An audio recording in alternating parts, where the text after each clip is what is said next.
It's been a disruptive year for talent acquisition, and we can certainly expect more of the same in 2026. Everyone has predictions about what might happen, but what are the actual trends that will set the talent acquisition agenda for the next 12 months? Keep listening to find out. Support for this podcast comes from Smart Recruiters. Are you looking to supercharge your hiring? Meet Winston, Smart Recruiters' AI-powered companion. I've had a demo of Winston. The capabilities are extremely powerful, and it's been crafted to elevate hiring to a whole new level. This AI sidekick goes beyond the usual assistant, handling all the time-consuming admin work so you can focus on connecting with top talent and making better hiring decisions. From screening candidates to scheduling interviews, Winston manages it all with AI precision, keeping the hiring process fast, smart, and effective. Head over to smartrecruiters.com and see how Winston can deliver superhuman results. There's been more of scientific discovery, more of technical advancement and material progress in your lifetime and mine than in all the ages of history.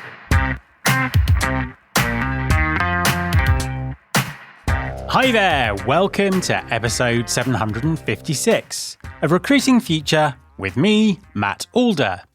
Recruiting Future helps talent acquisition teams drive measurable impact by developing strategic capability in foresight, influence, talent, and technology. This episode is all about foresight. Making sense of talent acquisition right now seems impossible. Every week brings new technology announcements, shifting economic signals, and conflicting advice about what comes next. It's very tempting to chase the latest headline or follow gut instinct, but reactive decision-making rarely ends well. Understanding key patterns helps separate noise from signal, and this is where genuine trends analysis grounded in real data becomes invaluable. So, what trends are shaping talent acquisition heading into 2026? And how should leaders be responding? My guest this week is Susan De La Vega, SVP Global Tech and Client Experience at Korn Ferry. Korn Ferry has just published their 12th annual TA Trends report, built from interviews with over 1,600 global talent leaders. And Susan shares what the research reveals about where talent acquisition is heading. Hi, Susan, and welcome to the podcast. Hey, Matt. Thanks so much for having me. An absolute pleasure to have you on the show. Please, could you introduce yourself and tell everyone what you do? Sure. So, hi, everyone. I'm Susan De La Vega. I actually work for Korn Ferry in our RPO solution. And essentially, I lead all of our technology-based RPOs around the world. So, pretty interesting scope and get to talk to a lot of interesting people, as you can imagine.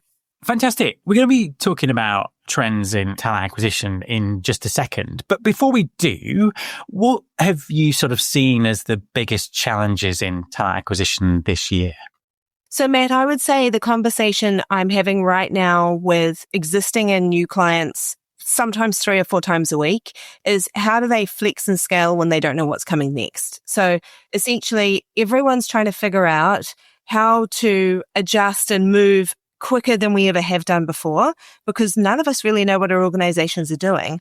I think it's relevant in a lot of different industries, but I think especially in the technology industry, it's kind of unprecedented. And all we're doing is talking about ways that we can use technology, people, adapting processes, the good old AI conversation comes up on the daily basis, you can imagine. But that's certainly the one that we are looking to solve with our clients, literally daily. Yeah, I can imagine. And just things moving so quickly, it's just probably very difficult to address. Well, it makes it interesting, right? Like I would say 5 years ago, it was very much, hey, we need an RPO and it's end to end and this is what it looks like. And now it's, we don't know what's coming. We don't know where we need help. It could be in this country. It could be over here. How do we move, how do we get people ready to start recruiting for us in 2 days versus 2 months? So it definitely keeps us on our toes. Let's talk trends. So Korn Ferry just released your annual TA Trends report. Tell us a little bit about the process in terms of identifying those trends and really what were the sort of the most surprising findings for you for this year? So there's a secret sauce as to how we go about identifying these trends, as you can imagine. But I think overarchingly, we have access to a lot of data given how much we work right across the entire talent landscape. So not just in terms of RPO and recruiting, but all of the other information and assessments that we have access to. But we also talk to over 1,600 global talent leaders, which is really interesting. So they're all interviewed, give us a ton of data, what they're seeing. And then we have over 200 people within Korn Ferry that we also talk to, assess, and then we look at all of the trends and pull those together. You also asked what is most interesting about what we're seeing today is I think AI has been on the top of the list for the last 3 years. And what was interesting is year one of that, it was AI is coming. Oh my God, get excited. This is going to be amazing. The next year was, hey, we thought AI was coming and it hasn't come as quickly as we thought it would. And this year, really what I'm seeing a lot of is how do we marry AI and human beings and get everybody to work alongside each other? I think a lot of the kind of panic around we're going to, reduce our workforce and hundreds of people are going to lose their jobs is changing a little bit to more around how do we use people for high value activities and how do we make people faster and take away a lot of those monotonous tasks. So I think the tone is changing there. And it's been interesting for me to watch it over the last 3 years, especially. Let's dig into that a little bit more because I want to sort of talk about 2 or 3 of the trends that have been kind of picked out. And that first one is your next hire might not be human. Talk us through what that actually means in practice and how organizations are starting to think about that relationship between AI, robots, humans, all that kind of stuff. AI is definitely the buzzword. What I would say to anyone that's listening to this is, often it's automation versus AI. And I think AI, though, is something that, is cool for people to talk about. And we may not be using AI and everything, but we're using a lot more automation as we move forward. What I think we're seeing in practice is the way that we're thinking about dividing up somebody's workload is changing a lot. So we actually did this within our RPO team just recently, and we started to pull apart and said, okay, so what does a recruiter do day to day? What could be done by AI? What could we give this person in addition to what they're doing on a day-to-day basis that would be higher payoff, a better experience for our candidates and our hiring managers? And we're almost splitting up what somebody does and we're not reducing our numbers, right? We're just expecting a different output and a different level of service and quality from those individuals. And we're actually just taking away some of the boring stuff and making the boring stuff faster and more automated.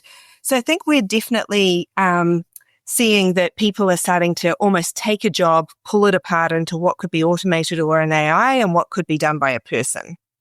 The second one that I'm seeing, which I thought was really interesting, and we're seeing it more and more often, is most of our leaders and most of our hiring managers don't actually even, they're not AI experts. Working in the tech space, as you can imagine, we're often recruiting for a lot of AI skills, yet the managers who are actually hiring for these individuals, they're not experts in this space. They're hiring because they need to build expertise within their own organization.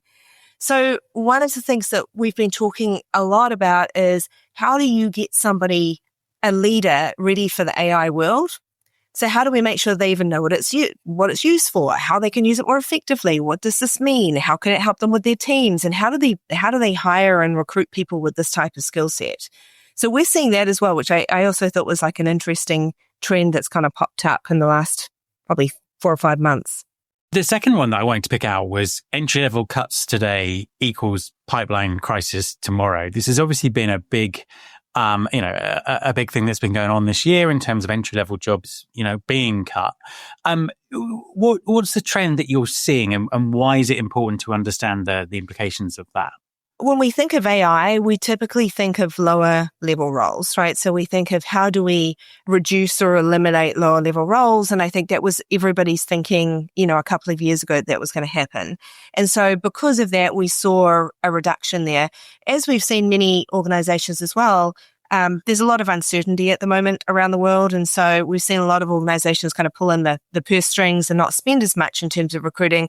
And I would say the organizations that are making good decisions that will help them with the future are still keeping their internships. They're keeping their graduate programs. They're in fact investing more in their graduate programs, which is, in my opinion anyway, absolutely where the investment needs to continue with, because it will help us with that pipeline issue down the track.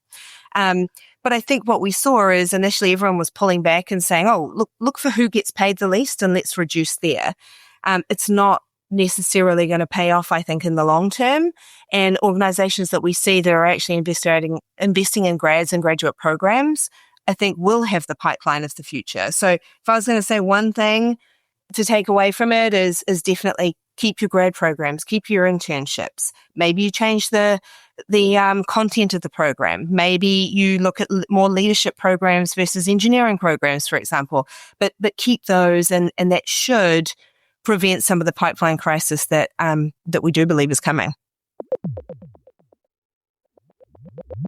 Do you think that the companies that have stopped investing in as much in kind of entry level, is that specifically because of AI, or is it that it's an easy target in an uncertain economic time? I think it's a great question, Matt. And it goes back to my comments around AI as the buzzword, right? And I think it's used as in a lot of ways and places that it shouldn't be. And I do think you're right. There's absolutely a component of it is weird economic times globally, and where you're trying to, nobody really knows what's coming. And so it's an easy scapegoat, I would say. It's considered kind of non-essential, which isn't smart, but, it's considered non-essential. So I do think there's absolutely truth in what you're saying. The other trend that I wanted to pick out from the report was it's time TA got a bigger seat at the table. Now, this is something that has obviously been kicking around as a discussion for years and years and years. What's different now? And perhaps even more importantly than that, how can TA actually make this happen? Yeah, one of the things that I've seen certainly over the last year, and maybe as I'm thinking back, it's been over the last 2 years, we're seeing TA and TM, so talent management, combining more and more. And I think with a lot of the tools, if you're looking at AI specifically, right, there's a lot of tools that you could be using there that would span, what you want to do for your external market, you would also want to do for your internal market. So I think it's a smart play. And I think that has given TA a better seat at the table. I think there's still work to be done, honestly. It's more around, I'm always shocked that TA seems to be the last to know when there's, changes in the organization and peaks in hiring and things like that. And I think we can all do a better job of putting in front of senior leadership, hey, look, here's the implications of not having TA at that table. Right. So you can decide to go and move to this other country and you think it's great and it's going to save a ton of money and blah, blah, blah. But were you even aware that there wasn't the talent pool in that country that you needed? Did you understand what you were going to pay there? So I would say it's broadening. It's not just about filling roles anymore, right? It's about what's the best decisions to make? What's the strategy? Does it align to reality within the market? And I think that a lot of organizations are starting to realize that, but we've still got to continue to push that. But we have to add value to get a seat at the table. We can't just be sitting there saying, oh, we've got great time to offer accept today. We've got to be able to show what we can do that's, valuable to the business. Yeah, no, 100%. I suppose following on from that, but really kind of applying to everything, is what advice would you give TA leaders going into 2026 in terms of, what to think about, what to focus on, how to, kind of really roll with some of the trends that you've identified? The one thing I would give is be holistic about your strategy. And by that, I mean, at the moment, a lot of people are saying, hey, I must have technology. Use technology thoughtfully, right? It doesn't need to be blanket. Hey, I've put in 17 different types of tech and I'm done, right? You'd need to make process tweaks. You need to think about the people that sit in behind that. What do you have your people actually spending their time on? I'd say look at the way that you model. Like one of the things that I've been talking to a lot of clients about recently is all roles are almost created equal in most organizations today. So sometimes it's, hey, if you pay more for this role, you get a different level of service, or you need a different recruiter, or, you might get some extra, bells and whistles that sit around filling that role. But actually what I would say is moving to a more critical role model, I think is going to be essential in the future. And by that, I mean, it's not just saying, hey, this person is paid most, and so that role is most important. It's about saying, hey, these may be more lower level roles within our organization and they're not paid as much, but they interface with our clients every day, and we can't deliver our service without having these individuals. They are critical. So I'd say it's, think about how you structure your organization from multiple different ways versus just saying, I've got to put in a CRM and all my problems are going to be solved. It's just not the case. You'll get incremental gains from doing all of these things, which will lead to success. It just can't be don't just throw in some tech and think our job is done.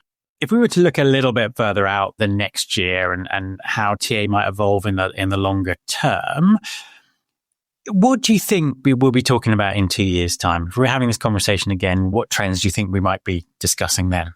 I hope we're not still talking about AI, but I fear that we may be. I would say that if I think 2 years out, I would hope that we would be talking about recruiting models that are agile and scalable and have a component of technology, and that we're not continuing to just talk about, hey, I need more sourcing. My sourcing is broken, right? I would hope we'd be having those conversations. I would also hope that we'd be thinking realistically. I think a lot of organizations that I work with, they may come back to me and say, right, we need to hire all of Google's engineers, right? I'm saying, okay, why would a Google engineer want to come and work for your organization, right? So I would say, I hope that we're talking about how to be realistic in the market, how to pay people where we need them to be, how to make jobs more interesting to attract the right talent. I hope the conversation will be, versus, again, I'm just going to put in a piece of tech and my job is done, that we would be talking, more holistically about we're a realistic organization looking in the market. We have the right pay and benefits. We have the right infrastructure in place. And I hope we're not talking about AI, but I think we might be.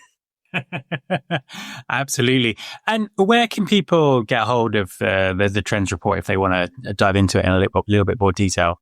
Yeah, for sure. I mean, we have it on our website, so we can definitely share out. We can share that link out as well. It's our 12th annual one. So I think I've been at Korn Ferry for 13, almost 14 years now. So I feel like this is the 12th one that I've seen.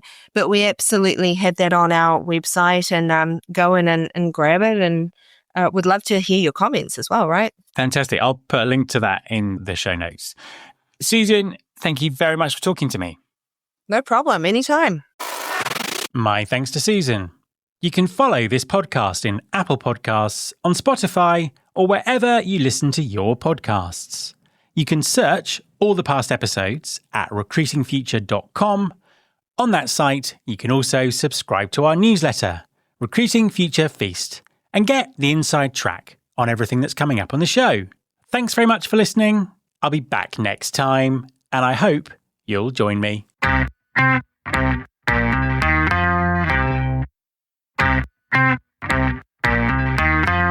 This is my show.